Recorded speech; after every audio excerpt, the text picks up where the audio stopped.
Well, howdy there. How you doing? Glad you could make it today. I got another good poem for you, and I'm hoping you're going to enjoy this. This one's by Rudyard Kipling, and if you don't know who Rudyard Kipling was, then you need to know your education is lacking. Rudyard Kipling was born in England. He was born in India, but he's thoroughly British, of British parents, and good part of his education was back in England. One of the best poets to ever write in the English language, and for that matter, his prose, his books, and his short stories are among the best. And you may have heard of some of his fiction books, the Jungle Book, Kim. They've been made into movies, but the books are better, as always. And so many short stories, including The Man Who Would Be King. They made a movie out of that. Well, it's a great movie, and great if you're a teenager or older, you'll really appreciate that movie. Maybe a little more adult than for the smaller children, but it's a great movie.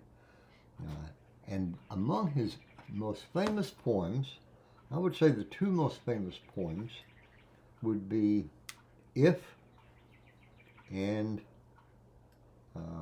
Gunga Din. Now, I don't have Gunga Din in front of me, but I do have If, and I'm going to read that for you today.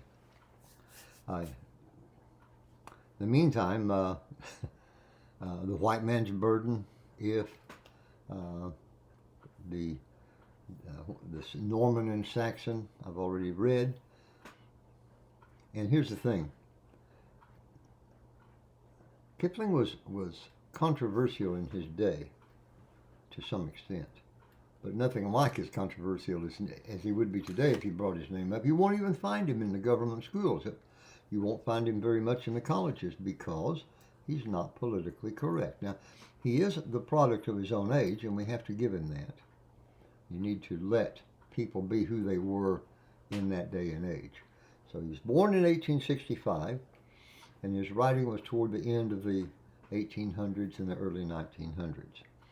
And he is a reflection of his time. And he had a profound effect upon English literature, and he was among one of the first to produce short stories, along with Mark Twain and O. Henry and Edgar Allan Poe. And, oh boy, goodness, there's so much so much material to cover, and so little time. I don't know how I'm going to get this all done. All right, here's a poem. It's called If. It's a very inspirational poem, and a lot of kids have memorized it. A lot of young adults have memorized this poem because it's very meaningful. It goes like this. If you can keep your head when all about you are losing theirs and blaming it on you. If you can trust yourself when all men doubt you, but make allowance for their doubting too. If you can wait and not be tired by waiting or being lied about, don't deal in lies. Or being hated, don't give way to hating, and yet don't look too good nor talk too wise. If you can dream and not make dreams your master. If you can think and not make thoughts your aim. If you can meet with triumph and disaster and treat those two impostors just the same. If you can bear to hear the truth you've spoken, twisted by knaves to make a trap for fools, or watch the things you've given your life to broken, and stoop and rebuild them with worn out tools. If you can make one heap of all your earnings and risk it on one turn of pitch and toss and lose, and start again at your beginnings and never breathe a word about your loss.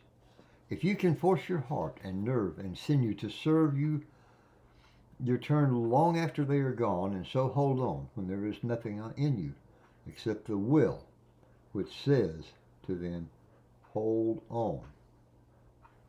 If you can talk with crowds and keep your virtue, or walk with kings, nor lose the common touch.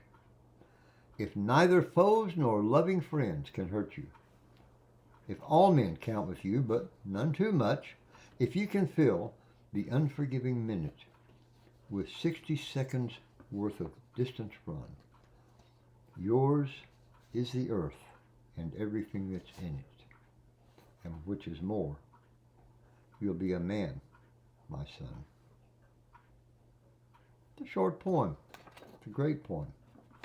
And I hope you will look it up, read it, memorize it, read it to your children, read it to your grandchildren, etc. It's been fun seeing you again tonight, kiddos, and we'll see you on the next one. As soon as we figure out how to turn this thing off. It's better than having balloons like that. I had this balloon thing show up on me yesterday and scared the heck out of me.